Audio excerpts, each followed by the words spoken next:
संपूर्ण तंत्रनाश की मात्र एक देवी माँ बगला प्रत्यांगिरा, जिनका स्मरण करने मात्र से ही बड़े से बड़ा तंत्र, मारण, शमशानी तंत्र, कैसा भी तंत्र हो नष्ट हो जाता है।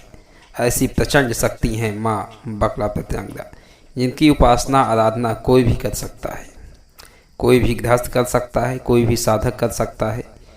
हर प्रकार से अपने यथोचित रूप से जो भी उसके पास उपलब्धता हो उस रूप से कर सकता है।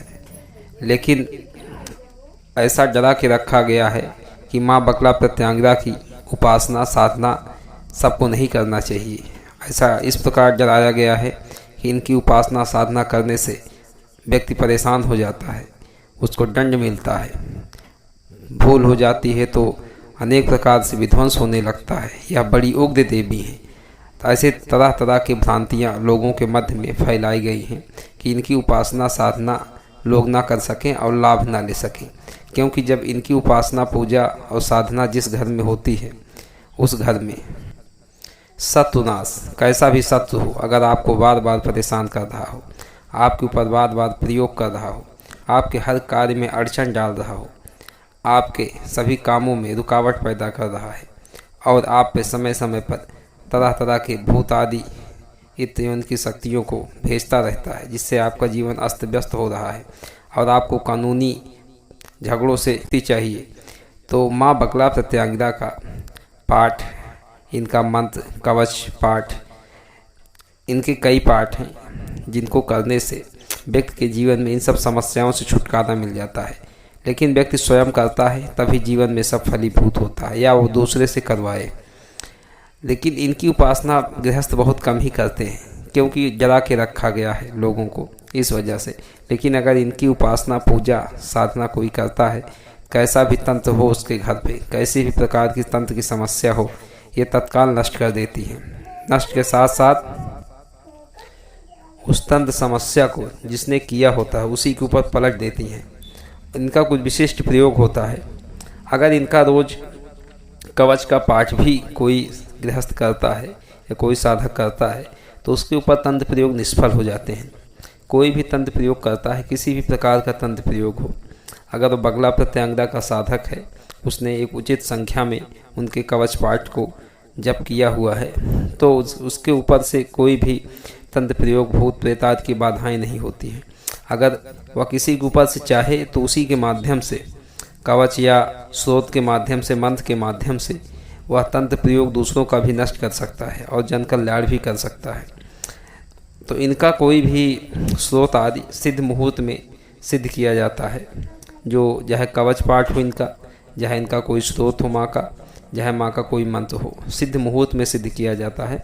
सिद्ध होने के बाद यह साधक को उचित फल देता है। माँ सदैव साधक की रक्षा करती हैं। आप जितनी ऊर्जा करके सिद्ध करेंगे या जितनी ऊर्जा आपके पास रहेगी उन मंत्रों की, उतना ही आपके लिए लाभदायी होता है। अगर आप गुप्त नवरात्रि आ रही है, माँ के कवच आदि को सिद्ध करना चाहते हैं तो आप हमसे भी संपर्क कर सकते हैं।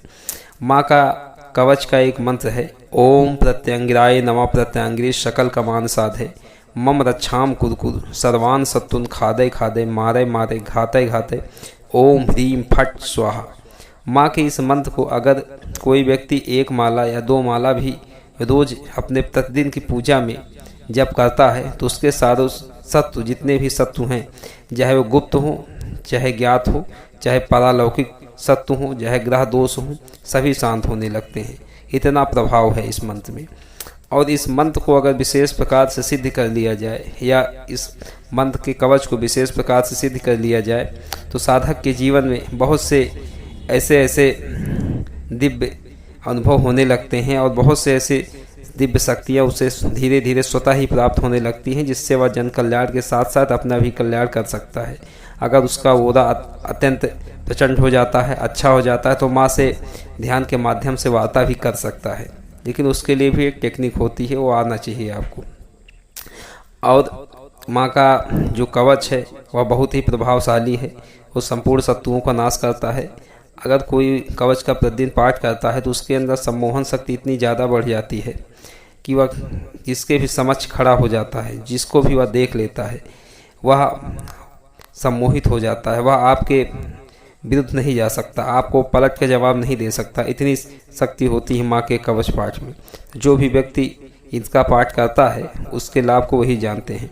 आप भी अगर अपने जीवन में तंत्र बाधाओं से परेशान हैं, भूत प्रेत आदि बाधाओं से परेशान हैं, तो माँ के पाठ का ज़रूर आप लाभ उठाइए। चाहे उनका माँ का स्रोत पाठ कीजिए, मंत्र पाठ कीजिए, या आप उनके कवच का पाठ कीजिए। बहुत लाभदायी होता है, बहुत पूर्ण लाभदायी होता है। आपके जीवन में कैसी भी समस्याएं हों, पारलौकिक हों चाहे लौकिक हों, चाहे ग्रह दोष से संबंधित समस्याएं हों, हर प्रकार की समस्याओं का माँ अंत कर देती हैं और अपने साधक को पूर्ण फल प्रदान करती हैं। लेकिन लोगों को ऐसे डरा के रखा गया है कि इनकी साधना ना करें, लेकिन सब लोगों की इनकी साधना उपासना करनी चाहिए, क्योंकि ऐसी बात नहीं है। माँ उग्र है, शत्रुओं के लिए उग्र है, ना कि अपने पुत्रों के लिए, अपने साधक के लिए उग्र हैं। यह उग्र उनके लिए हैं जो भी उनके साधक को दंड देना चाहते हैं, जो भी उनके साधक का हित करना चाहते हैं। लेकिन इसका उल्टा लोगों को समझा दिया गया है कि इनकी उपासना न करें, जिससे लोग हमेशा परेशानी में पड़े रहते हैं और उससे ठीक नहीं हो पाते हैं। माँ के मंत्रों का जाप कीजिए, आप भी अपना जीवन बदलिए। अगर आप किसी भी देवी देवताओं की सिद्धि करना चाहते हैं, साधना करना चाहते हैं, तो आप जो नंबर स्क्रीन पर दिखाई दे रहा है इस पर संपर्क कर सकते हैं। कोई भी आप यंत्र कवच या माला आदि प्राप्त करना चाहते हैं जो जागृत हो, सिद्ध हो, तो आप हमारे यहाँ से प्राप्त कर सकते हैं। तब तक के लिए सभी माँ के भक्तों को, सभी साधक साधिकाओं को जय श्री माता रानी, जय माँ योग माया।